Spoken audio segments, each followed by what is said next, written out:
El Silabario, un podcast cultural. Bienvenidos. Bienvenidas, bienvenidos y bienvenides a El Silabario. Yo soy Ángel Conto y en esta ocasión me encuentro en el Museo Nacional de Arte, el MUNAL, una institución destacadísima del arte en México, que forma parte del Instituto Nacional de Bellas Artes y Literatura.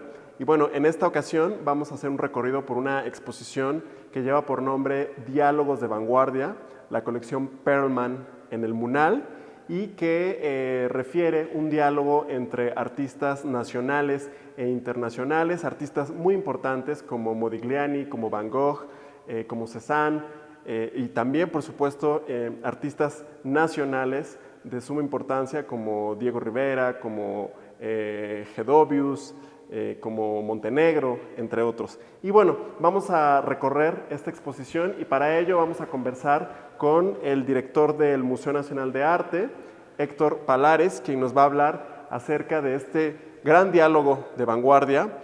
Muchas gracias, Héctor, por esta oportunidad de conversar acerca de esta exposición. Felicidades a ti y a todo tu equipo por este gran acierto. Y bueno, pues cuéntanos, ¿de qué se trata esta exposición Diálogos de Vanguardia? Claro que sí, Ángel, un enorme gusto. Bienvenidos siempre al Museo Nacional de Arte. Y en efecto es un proyecto de no solo gran envergadura por los artistas que ha convocado, sino por esta paridad, este sentido ejemplar de un espejo de voces, de tiempos, de sensibilidades entre México y Europa. Diálogos de vanguardia, vanguardia con minúscula, en el entendido de que estamos en el umbral de la modernidad. Esta exposición abraza aproximadamente 70 años de producción plástica entre 1870 y 1940, pero con una parte nodal centrada en lo que se conoce como la Belle Époque, la Bella Época. Es un periodo que desde la perspectiva tanto histórica como cultural y artística nos remite a ese París entrañable de la Torre Eiffel, de las grandes exposiciones universales de 1889 y 1900, donde la mayor parte de las obras y de los artistas que esta exposición ha convocado dialogan en términos de modernidad. Cuando empleamos justamente el concepto de vanguardia, hablamos, como lo veremos justamente en este arco, que se ha establecido para dar la bienvenida a todos los públicos a estas salas de modernidad. Pensamos también en aquellos guiños de estilos tan nodales como el famoso Art Nouveau, este estilo decorativo, pero que juega con la línea curva, con motivos orgánicos, con elementos de la propia naturaleza y que indudablemente también acoge y abraza a las voces, a los muchos diálogos que a partir tanto del viejo continente como de la modernidad o su llegada indudablemente al continente americano plantea una posibilidad, una gran sugerencia, no solamente como ustedes lo verán en términos de patrones iconográficos similares, sino también por supuesto de temáticas, de sensibilidades, de cómo mirar y ser mirado en este umbral de la modernidad.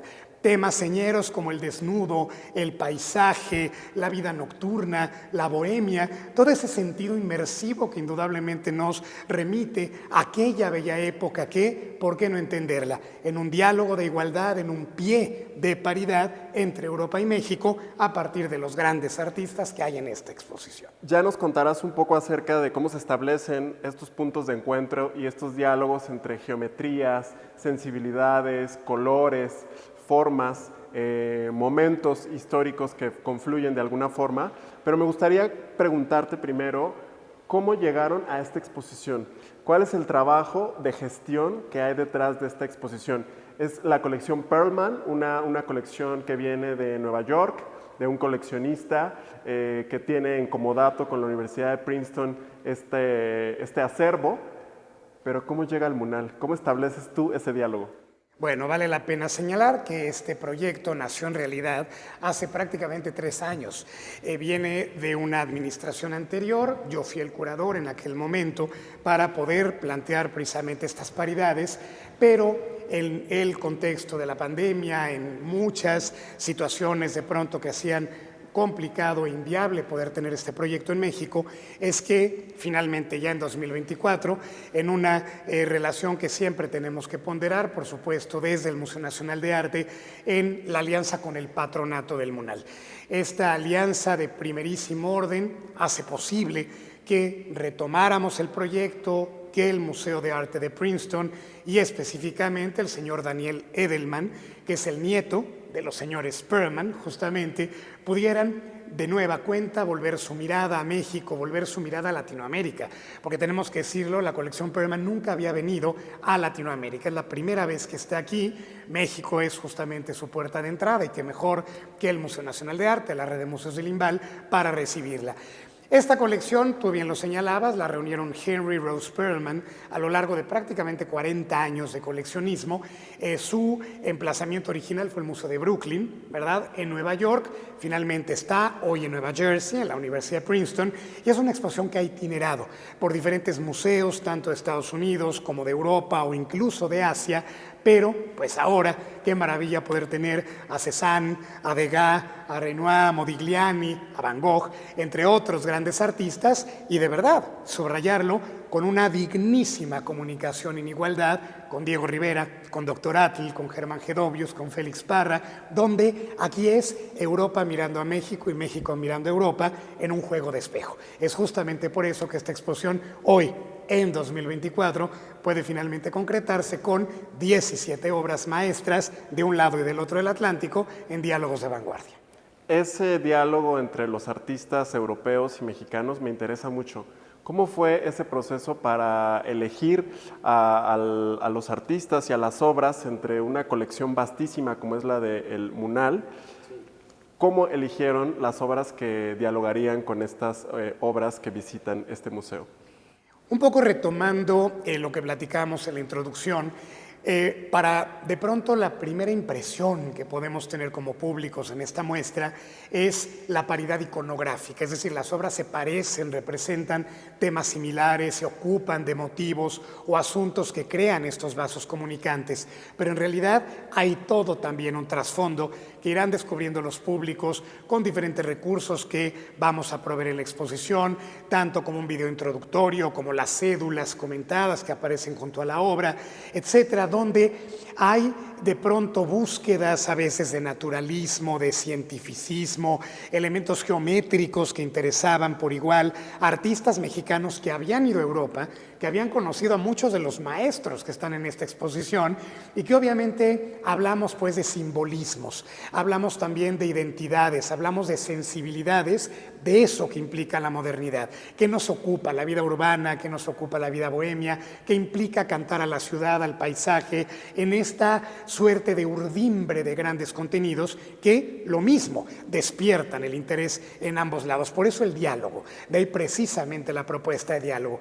Esta exposición, como comentábamos, en esas paridades fue curada hace 3 años, pero revisada y renovada también con el apoyo de David Cáliz, co-curador de esta exposición, para atender esas similitudes, esos puentes, esas maneras de entender cómo la modernidad no solamente viene de Europa. México tiene también una voz propia, estridente en modernidad, que une justamente este juego de espejo al que hemos hecho alusión. Buenísimo, pues estamos frente al primer diálogo del cual nos vas a comentar. Claro. Estamos frente a una obra icónica, diría yo, del MUNAL, una obra del Dr. Atl. ¿Y qué tenemos detrás de ti? Pues mira, realmente aquí el diálogo va en función de Dr. Atl y de Paul Cézanne. ¿Qué pasa con esta obra? Como tú bien lo señalabas, una obra portentosa de Gerardo Murillo, Dr. Atl, este gran maestro de maestros, formador de generaciones, rupturista con la enseñanza tradicional académica, que encontró no solamente a través de nuevos lenguajes plásticos, de romper con el concepto tradicional de la representación, específicamente en el caso del paisaje.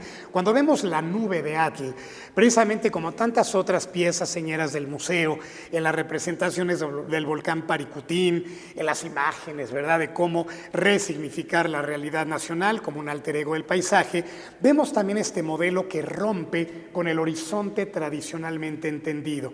En las obras de Atl vemos siempre un horizonte, una perspectiva curvilínea, como el propio artista lo señalaba, siguiendo la forma natural del ojo y siguiendo también, por supuesto, la prédica de Luis G. Serrano.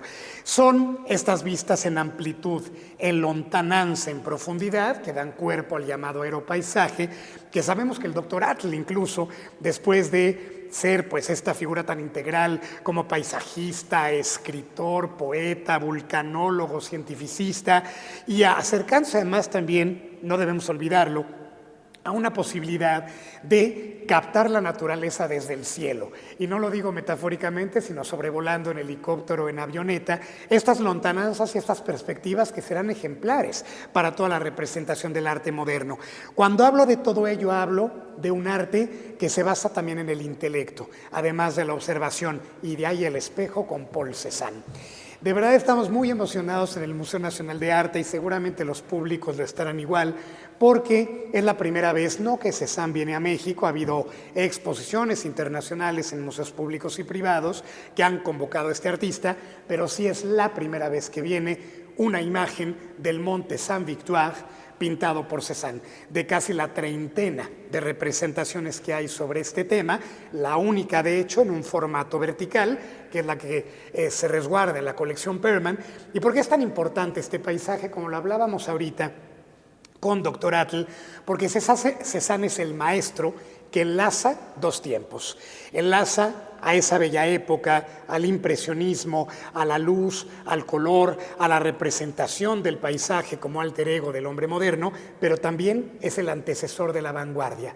En Van Gogh, en otros grandes artistas, habrá ese mismo sentido de ya una visión de proyección, de una suerte de pulso ya por la vanguardia propiamente histórica del siglo XX, porque vemos, por ejemplo, en esta obra el famoso trazo constructivo de Cézanne. ¿Eso qué quiere decir? Echar mano de patrones geométricos básicos. Ya no es el paisaje que nos pintaría Monet, Renoir o Degas en otros contextos del impresionismo, sino aquí es de nueva cuenta el empleo de esa racionalidad a la que hacíamos referencia con Dr. Atl para presentarnos este monte, esta imagen, ¿verdad?, tan poderosa, flanqueada donde los árboles, los troncos, el caserío se convierten en rombos, cuadrados, líneas diagonales, líneas quebradas, y donde el cielo de fondo es una resolución de pinceladas que vale la pena decir por qué de verdad estamos tan emocionados con esta obra, porque Cézanne decía, hizo casi 30 versiones de la misma composición, y es una composición que habla de modernidad, porque Cézanne acudía ahí con amigos, no solamente a buscar motivos pictóricos, como el famosísimo Valabrec, uno de los más cercanos en sus expediciones, sino también acudía con naturalistas, cientificistas como Marion. ¿Por qué? Porque en el Monte Sainte-Victoire se encontraron restos fósiles paleontológicos de homínidos y de animales. He ahí ese gancho con las teorías darwinianas, con la ley de la evolución de las especies, con todo un sentido de, insisto, búsqueda científica como la que tiene Atl en su sentido vulcanológico. Entonces, ahí es lo que te decía, no solamente que las obras tengan composiciones temáticas afines, sino que hay detrás una serie, ¿verdad?, de enroques fantásticos entre un artista y el otro, a un lado y otro del Atlántico. Qué interesante y qué bello. Cuando vengan al MUNAL, y espero que vengan muy pronto a visitar esta exposición y todas las exposiciones que presentan, pónganse de frente a esta obra 2 metros atrás y vayan acercándose para que vayan sintiendo cómo esas formas geométricas se van desmarañando en ese paisaje que nos presenta, y que, como dices, bueno, pues estas coincidencias con el doctor Atl son también pues algo muy importante de destacar. Y bueno, pues ahora estamos en otra parte del recorrido. ¿De cuál nos vas a hablar ahora? ¿De qué diálogo? Otro diálogo, pues que aquí sí, indudablemente la pared iconográfica es más que evidente, pero hay todo un sentido también de discurso detrás de estas obras.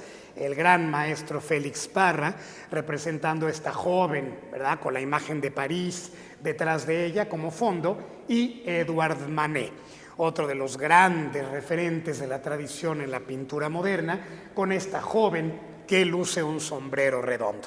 Si bien las dos mujeres parecerían casi incluso tener una conversación o mantener un diálogo entre ellas, ¿verdad? Por su propia definición iconográfica, pues son portavoces de la modernidad en términos de lo que implicaba la ciudad luz, en términos de lo que implicaba la ciudad moderna. En Parra vemos los bulevares, aquellos bulevares abiertos por el barón Haussmann, o Haussmann, como le llaman los franceses, el gran urbanista de Napoleón III, que dejó ese legado del París moderno que vemos hoy, las techumbres en mansarda de piedra negra o pizarra, las chimeneas humeantes, esta traza, ¿verdad?, reticular fantástica que hoy seguimos celebrando en París, pero que evidentemente, aunque Félix Parra la pinta en la ciudad luz, Félix Parra también hace una evocación a cómo todo ese estilo, esa moda, ese gusto finicicular llega a México en la época porfiriana.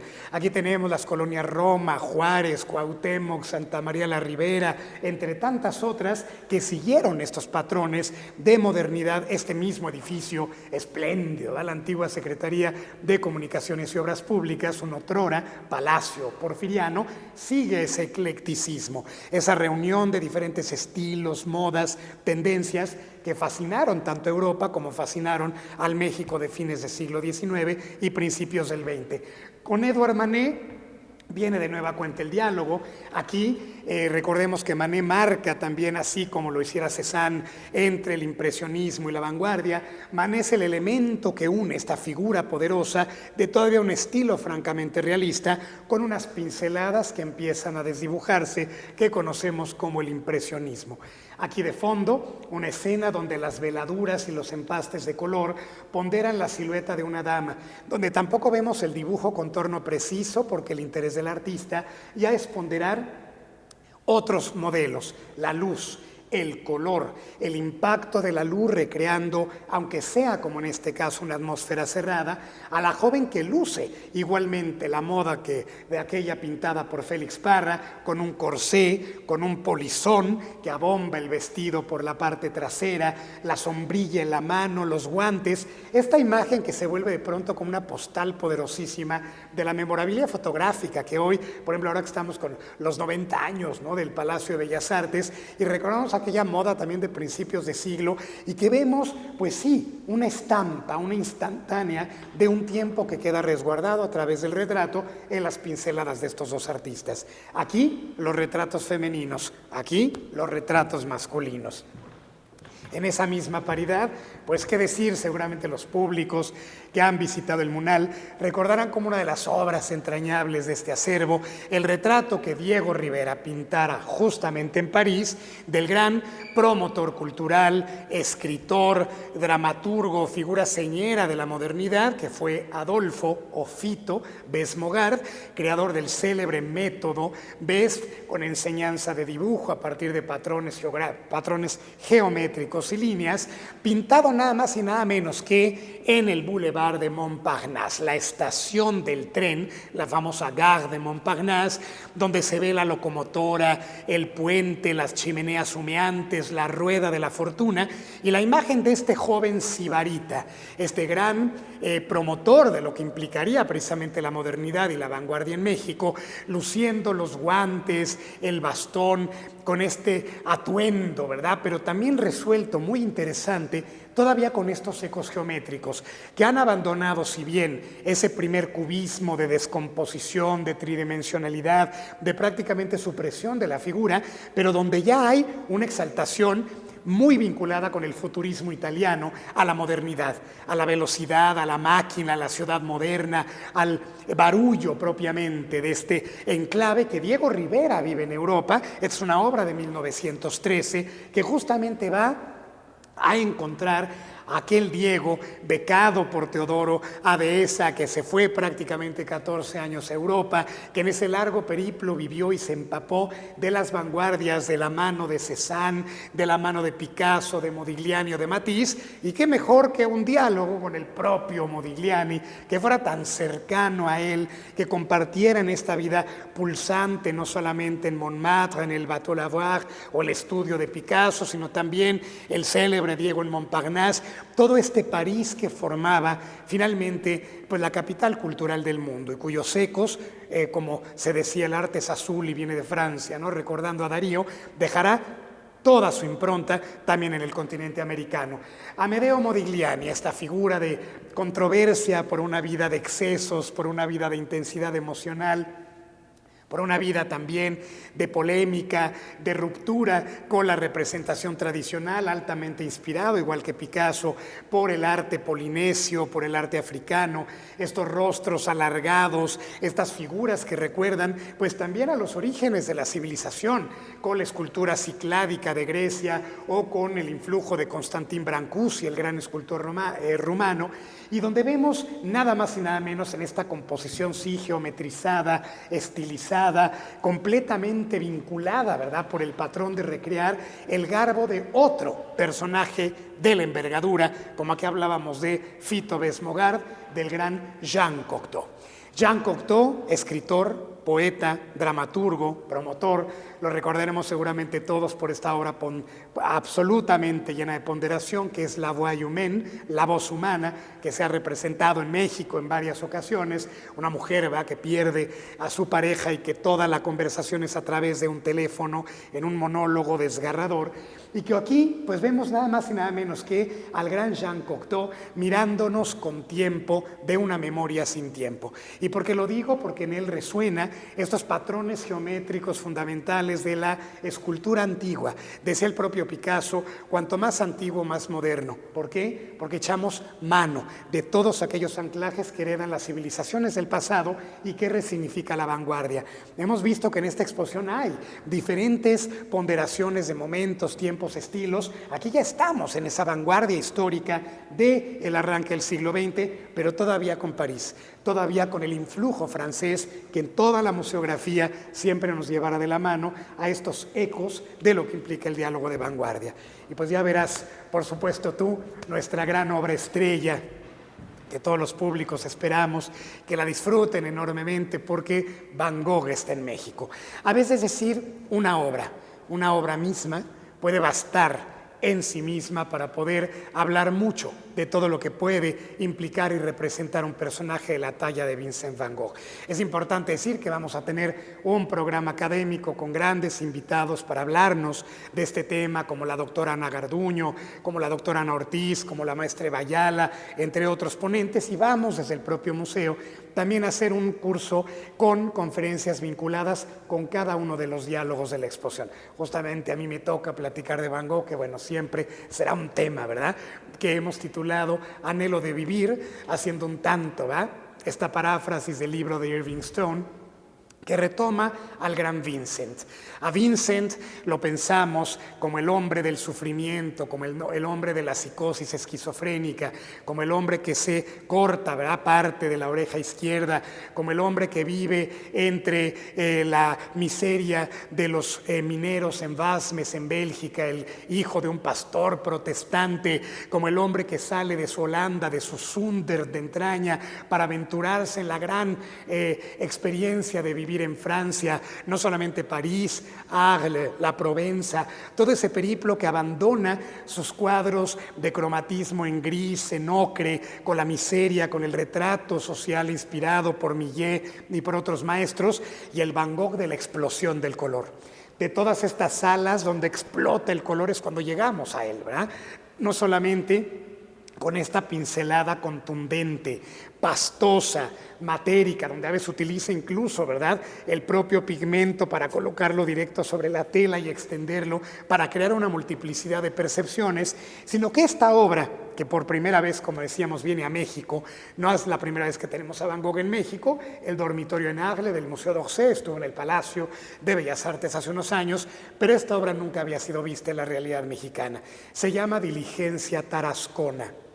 Es un carruaje o un par de carruajes en este escenario cotidiano costumbrista de Tarascon, que es una comuna francesa en la región de Provenza, Costa Azul, en el sur de Francia, donde Van Gogh, no debemos olvidar, para el año de 1888, él proyecta una suerte de hermandad utópica, que convivamos los artistas, que creemos, que vivamos y pulsemos y descifremos al mundo.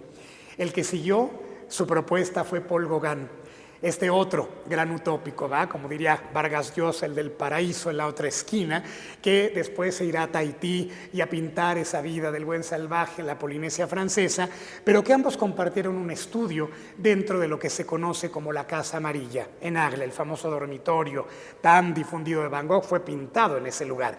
En su paso hacia Arles, él conoció la comuna de Tarascón, vio esta imagen, la bocetó y la pintó directamente en la Casa Amarilla.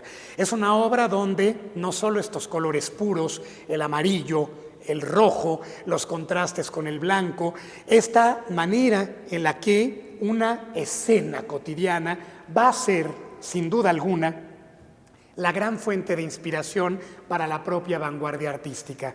Van Gogh es un visionario, aunque él muere en 1890 por ese famoso balazo que ha sido muy reinterpretado, sí, como un suicidio del artista, como un incidente por unos jóvenes que practicaban tiro, ¿verdad?, en Auvers-sur-Oise, en Francia, en Île-de-France, donde él finalmente muere. Pero Van Gogh deja un legado no solamente en pulso, en pasión, en transgresión, por eso no gustaba, por eso su tiempo Van Gogh vendió algunos dibujos y su único óleo, ¿verdad? El único vendido con esta imagen, ¿verdad?, de los viñedos o el famoso viñedo rojo. Pero Van Gogh, ¿por qué no será el artista valorado en su tiempo? Porque anunciaba la vanguardia. Porque Van Gogh habla en el preámbulo de una Primera Guerra Mundial, de un mundo colonial, de un mundo de competencia económica, de un mundo desgarrado por la ambición, por el capitalismo, y él es el que hablará con esa voz de antemano, contándonos lo que sería el doloroso, polémico y conflictivo siglo XX. Vincent Van Gogh pinta esta obra el mismo año en el que se pelea con Gauguin, en el que Gauguin lo abandona, se va a Francia, en el que él se amputa la oreja derecha, dejando solamente una parte del óvulo, y que también hay que un poco desmitificar. No lo regala a una mujer pública, lo regala a Rachel, que trabajaba en un prostíbulo, sí, pero que no era ella una mujer pública, que bueno, de cualquier manera el regalo debe haber sido sumamente pues deslumbrante y estremecedor, ¿verdad?, para la receptora. Pero ese es el Van Gogh, ese es el Vincent, esa es la figura que perdura, que hoy en cualquier museo del mundo, no solamente en México, hay filas largas para ver a Van Gogh, en Ámsterdam, en d'Orsay, en el Metropolitan, porque Van Gogh es eso. En él, el espejo, el diálogo de vanguardia es con nosotros mismos. Por eso Van Gogh no tiene paridad, a él lo hemos dejado solo. Finalmente el diálogo es con el espectador, con el que se mira en él, con el que se mira en su vida, en su muerte, en su trascendencia, y aquí es un anhelo de vivir que finalmente nos compete a todos y que por eso esta obra es la que cierra esta exposición. Buenísimo, pues qué inspiración, qué emoción escucharte hablar con tanto entusiasmo sobre estos diálogos. Vengan al Museo Nacional de Arte a dialogar con Van Gogh. Me siento maravillado de estar frente a esta explosión de colores, de estas dimensiones, de estos contrastes, de estos relieves que hay en la obra. Sin duda una maravilla, y seguramente habrá filas y filas para visitar esta exposición. Deseamos que así sea, así será, para venir a dialogar con Van Gogh y por supuesto para reflexionar en torno a los diálogos que se establecen entre el resto de las obras que se presentan de esta fantástica colección Perelman, que dialoga con el acervo también increíble del Museo Nacional de Arte. Qué gusto platicar con Héctor Palares, director de este icónico Munal y por supuesto co-curador de esta exposición importante, Diálogos de Vanguardia. Gracias, Héctor. Y pues bueno, vengan al Munal a visitar esta exposición Diálogos de Vanguardia, que va a estar hasta el 12 de enero de 2025. Hay tiempo, pero no lo dejen para después, vengan ya, que vale mucho la pena, y vale mucho también la pena recorrer las salas de este museo, que uno nunca termina de visitarlas, se necesitan varios días para conocerlo, pero bueno, ahora además están presentando varias exposiciones también muy interesantes, no solo esta, así que no se la pierdan. Gracias por acompañarnos en este recorrido. Vamos a seguir platicando ahora con David Cáliz sobre esta exposición. Yo soy Ángel Conto recuerden que todos los episodios de El Silabario están disponibles en las plataformas de redes sociales de la Secretaría de Cultura. Y bueno, pues gracias. Qué gusto. Un placer. Gracias a ustedes. Bienvenidos.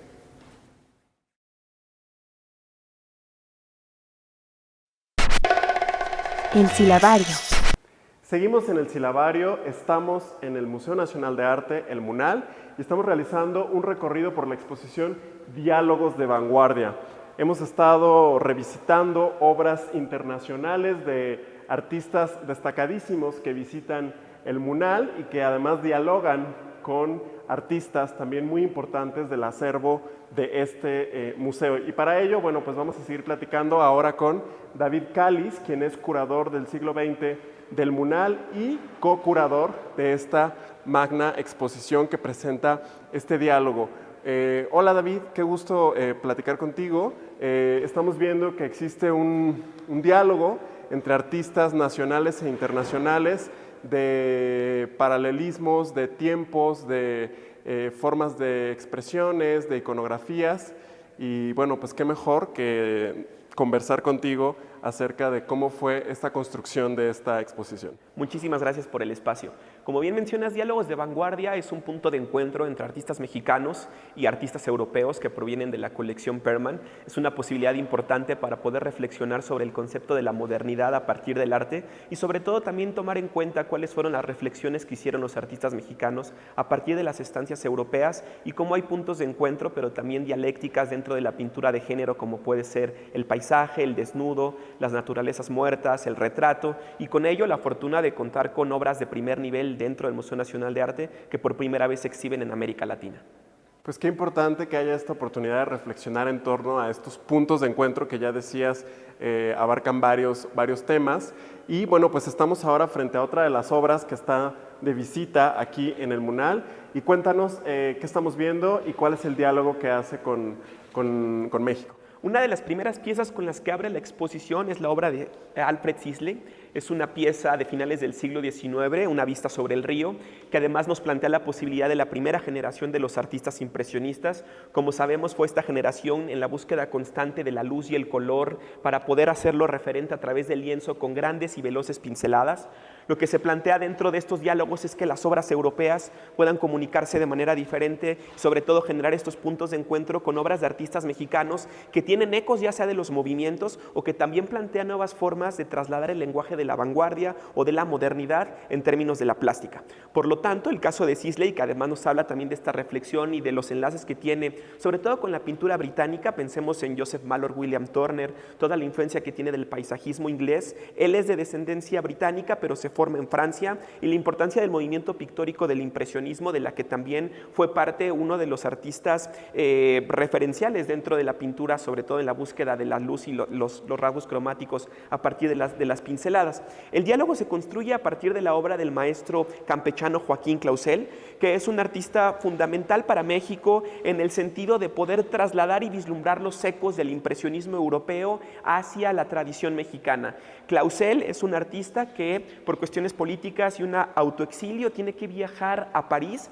y esto también hace que comprenda y que conozca de primera mano el movimiento impresionista. Conocerá directamente a Monet, es un gran admirador de las obras de los artistas impresionistas, y en particular esta obra es importante también para la colección del Museo Nacional de Arte porque es una donación reciente que se realizó acerca de la colección del maestro Carlos Pellicer Cámara, el poeta, de quien tenía también una calidad importante y una colección importante del paisaje como una forma de representación también de lo que representará la constitución de lo nacional en México. Entonces es un Clausel que nos ayuda también a comprender estas técnicas, ¿no?, de las diferentes velocidades a partir de la pintura, los impostos dentro de la obra. Eso quiere decir grandes cantidades de óleo dentro de la pintura que ayudan a generar una textura y un matiz diferente, y que eso también implica en cómo los mexicanos, y en particular estos diálogos de vanguardia, diálogos de la modernidad, nos ayudan a comprender cómo trasladan estos valores plásticos a valores también que están incluidos sobre todo en términos del paisaje propiamente nacional.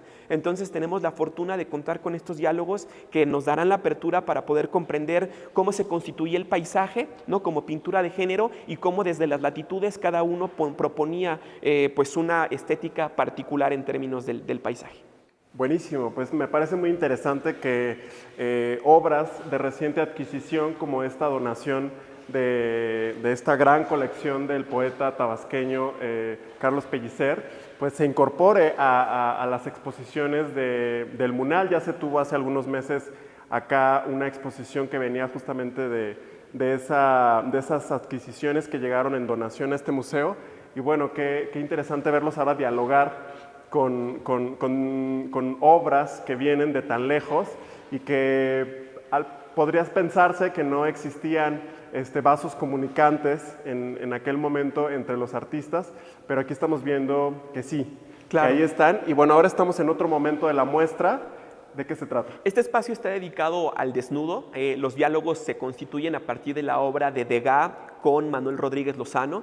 Se plantean también estas cuestiones de la modernidad sobre cómo el artista, a partir de la poesía y los nuevos impulsos modernos en términos de la ciudad, la comprensión también de estas nuevas personalidades, la idea del floner, por ejemplo. En el caso de Degas, que es muy reconocido por estas representaciones de las mujeres en momentos íntimos, en tanto bailarinas, pero también mujeres que están realizando cuestiones de la vida cotidiana, nos plantea también una paradoja muy interesante en términos de cómo el espectador se acerca a la obra de arte. Degas decía que él quería producir sus obras como si el espectador estuviera viendo a partir de una pequeña rendija o de una pequeña un pequeño picaporte, ¿no? Lo que planteaba esto también es la idea y el concepto del voyerismo. Recuerden que para finales del siglo XIX, la obra del poeta Charles Baudelaire se convertirá fundamental para los artistas franceses. Esto implica también una mirada diferente en términos del paseante, pero también en términos de la moda y de la vida intimista. Para Degas le interesaba mucho poder capturar estos momentos, ¿no? En términos también de la corporeidad y sobre todo del desnudo, sobre las mujeres que, como si estuviera el concepto del voyerismo, aquel que mira y observa desde fuera. Nos interesaba mucho que pudiera dialogar la obra de Degas con un desnudo que es parte de la colección, que también es fundamental de la obra del maestro Manuel Rodríguez Lozano, quien tiene la posibilidad también de viajar a París, conoce muy bien los movimientos artísticos, tanto de finales del XIX como de principios del siglo XX, y nos regala también un desnudo muy íntimo, ¿no? A partir también de una concepción muy mexicana en términos de los cuerpos. También es un desnudo no académico sobre una composición armada, sino más bien es el momento exacto en el que Manuel Rodríguez Lozano nos abre como esta rendija o esta puerta para poder observar también este desnudo de espaldas de una mujer, ¿no? Cobriza, también muy interesante en términos de los tonos mexicanos y los contrastes, inclusive en la perspectiva y la manera en la que utiliza los fondos. Para Lozano nos parecía muy interesante poder construir estos diálogos, ¿no? A partir también del género del desnudo y cómo esto se va desarrollando a partir de la plástica mexicana. Lo que seguiremos mencionando, estos intercambios, estas dialécticas también de la modernidad, se reflejan tanto en el arte europeo como en el arte mexicano, desde particularidades que se vislumbrarán a lo largo de la exposición. ¿Cómo fue tu proceso en el diálogo con las obras? Es decir, cuando tuviste las piezas que llegarían a esta exposición enfrente y pensaste en cómo dialogarían con la colección del MUNAL, ¿en qué pensabas? ¿Tenías ya muy claro qué artistas debían estar? Todos los trabajos en los museos siempre es un trabajo colaborativo. Por lo tanto, están involucrados, por supuesto, el maestro Héctor Palares, que es también el curador de la exposición, con la gente de museografía, registro y control de obra, ver las posibilidades de vincular, que tenga también una intensidad y sobre todo que el diálogo se construya no solamente en similitudes, sino también inclusive en desencuentros, ¿no? Estamos muy acostumbrados solamente como que el diálogo sea de ida y vuelta, pero también la dialéctica de la contradicción dentro de la imagen nos interesaba que se pudiera hacer evidente. Entonces, el acervo del MUNAL es vastísimo, tenemos muchísimas obras que pudieran dialogar de manera interesante, pero sí fueron algunos puntos, como es el caso de Germán Gedovius y Renoir, que nos ayudan también a comprender cuál es la reflexión del cuerpo femenino, en el caso de Renoir a finales del XIX y en el caso del maestro Germán Gedovius a principios del siglo XX, circa 1918-1920, con piezas que ayudan. En el caso de Renoir,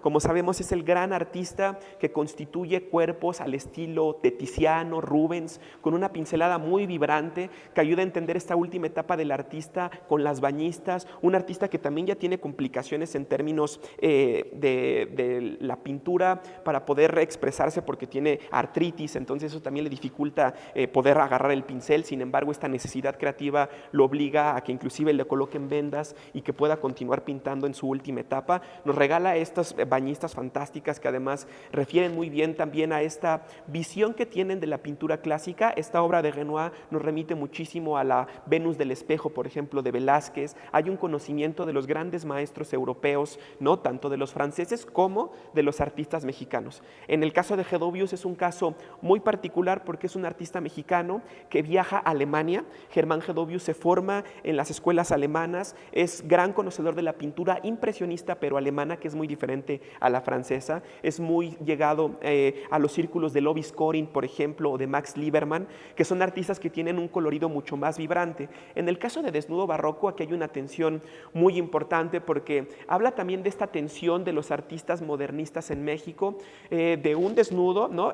Totalmente armado en términos de una mujer con una mirada sensual cubierta con un velo que ayuda a entender justo también estas veladuras a partir de la pintura, una pincelada también muy expresiva, muy fuerte, la sensualidad que inclusive contrasta con la dinámica del retablo religioso que tenemos en la parte de atrás. El maestro Fausto Ramírez, en su investigación de Germán Gedovius, nos habla justamente de esta pintura en términos de una pintura que se acerca a lo profano y a lo sagrado. Por un lado, el retablo religioso, que además Gedovius es una reivindicación muy importante de la pintura colonial en México, y por otro lado el desnudo, que también está refiriendo a los artistas europeos, pensando a finales del siglo XIX como la maja de Goya, ¿no? Que tiene toda la composición en términos también de la sensualidad, pero sobre todo esta dicotomía que surgía con los artistas modernistas, inclusive en la poesía como José Juan Tablada, en la pintura con el maestro Gedovius, o otra vez en la poesía con López Velarde, sobre vincular esta idea de lo profano y lo sagrado a partir de esta sensualidad y de este desnudo,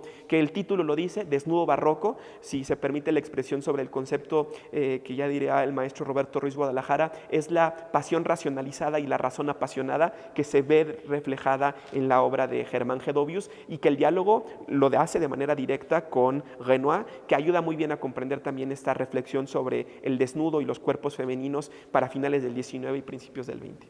Muy interesante lo que nos comentas, David. Son dos obras bellísimas. Tienen que venir a ver personalmente y de frente este Renoir, me encantó. Y bueno, por supuesto la obra de Gedovius, que es enorme, y basta, que hay mucha obra también de Gedovius en el acervo del Munal. Y bueno, pues esta sensualidad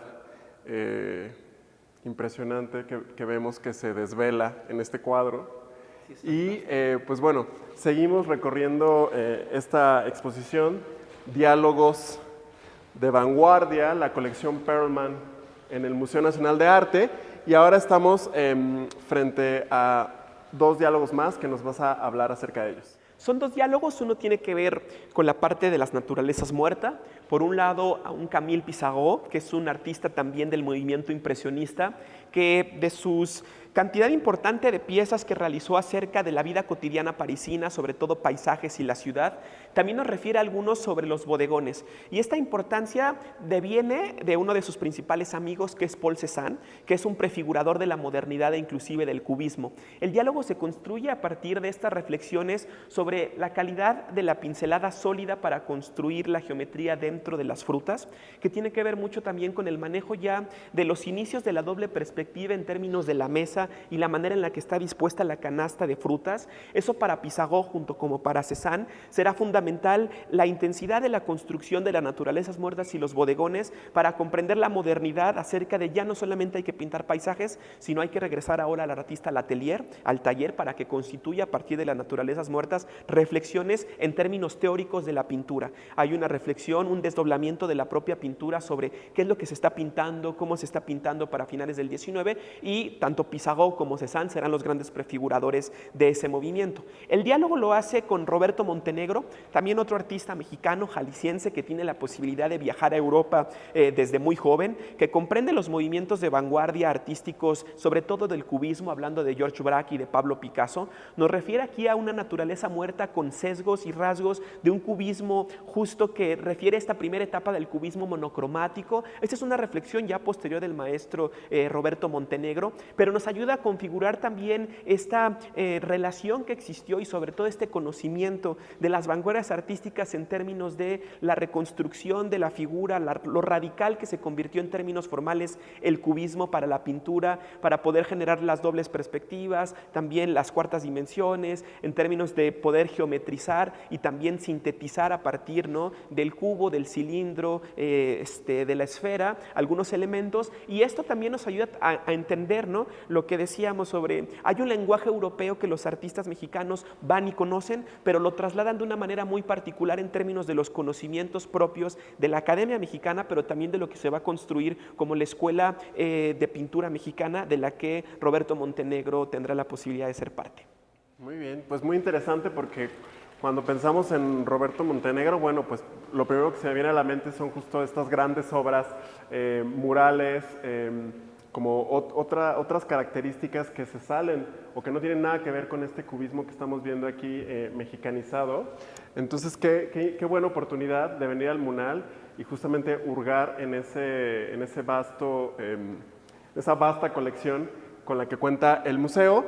Y bueno, ahora estamos frente a dos obras que me generan como un gran enigma desde el color y desde la profundidad y las escenas que estamos viendo. Sí, pues este diálogo se construye entre dos portentos del arte universal. Por un lado, el maestro José Clemente Orozco y por el otro lado, el maestro Henri Toulouse-Lautrec. Son dos artistas que reflexionaron también sobre los bajos fondos de cada una de sus ciudades. En el caso de Toulouse-Lautrec hubo una reflexión muy importante en términos de la prostitución, pero también en términos de los espectáculos. La obra que observamos se titula Mesalina.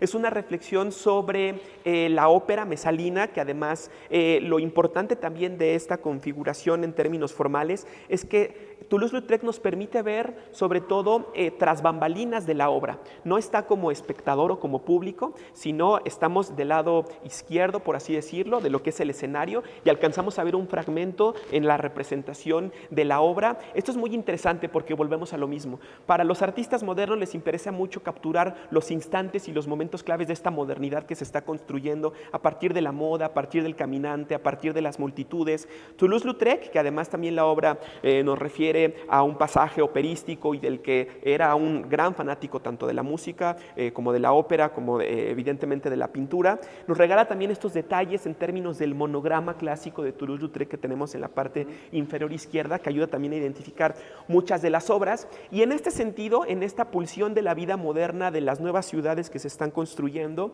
el diálogo lo hace con el maestro José Clemente Orozco, que como sabemos, él realizó una serie muy importante de obras de wash, de acuarelas, que se tituló la serie La Casa de las Lágrimas. Era una serie sobre los lumpanares, sobre las casas de prostitución en México a principios del siglo XX. Tenemos la fortuna en el MUNAL de resguardar la obra que se titula La Recámara, que además son obras sumamente sórdidas, donde refieren a partir inclusive de lo grotesco, podríamos decir, las condiciones también pues de lo que sucedía en términos de la prostitución en México, los lugares de las casas de cita. El Museo Carrillo Gil también tiene una serie muy importante de estas cantidades de obra de José Clemente Orozco, pero nos ayudan a entender sobre todo esta reflexión de la modernidad, de cómo se va comprendiendo esta gran ciudad en el caso de México, cómo hay también estos nuevos espacios de socialización, tanto los cafés como los cabarets, como los bares, los prostíbulos, y que también se toman en cuenta como un momento, ya lo diría el propio poeta Charles Baudelaire, en el caso de los franceses, pero también no dejemos de lado a José Juan Tablar en el caso de México a finales del 19, de qué manera se puede inclusive dentro de lo grotesco rescatar la belleza y un momento también estético, una experiencia estética. Y estos artistas se encargan justo, inclusive en los momentos más complejos de contradicción de la modernidad, poder darnos este sesgo, ¿no?, o este rasgo también de una visión de un México de principios del siglo XX que también se está conformando en la gran ciudad que ahora conocemos. Buenísimo, pues qué interesante. Muchas gracias por estas palabras. Él es David Caliz, curador del siglo XX aquí en el MUNAL y co-curador de esta exposición temporal Diálogos de Vanguardia, la colección Perlman en el MUNAL, que va a estar abierta hasta el 12 de enero de 2025, pero vengan en cuanto puedan para que no se pierdan pues de este diálogo fantástico. ¿Y te gustaría agregar algo más, David? Pues solamente hacer la cordial invitación para que vengan. Sí creemos que es una oportunidad muy importante para el público mexicano que pueda tener la posibilidad de observar estos diálogos de los artistas europeos con los artistas mexicanos y sobre todo también algo muy importante, que su reflexión dentro de las salas del museo tengan la posibilidad de transformarlos. Planteamos dentro del museo que las exposiciones tienen también una importancia en términos de lo social y que cambiar también esta dinámica sobre transitar los museos como una forma también de pensamiento, un espacio de reflexión, nos interesa mucho para que se puedan consolidar estos diálogos. Que recordemos que pensar la modernidad es pensarnos a nosotros mismos y pensarlo desde el arte también se convierte en un panorama importante pues para la reflexión y también el autoconocimiento. Eso, pues pensemos los museos, pensemos esta exposición Diálogos de Vanguardia, la colección Perlman en el Museo Nacional de Arte. Gracias por acompañarnos en este recorrido. Siempre es un gusto visitar el MUNAL. Recuerden que pueden encontrar todos los episodios de El Silabario en las plataformas de la Secretaría de Cultura, en nuestro canal de YouTube, en Facebook. Y bueno, pues también estamos en Spotify por si nos quieren ver a través de esta plataforma. Yo soy Ángel Conto. Nos encontramos en una próxima edición de El Silabario. Gracias y hasta la próxima. El Silabario, un podcast cultural. Gobierno de México.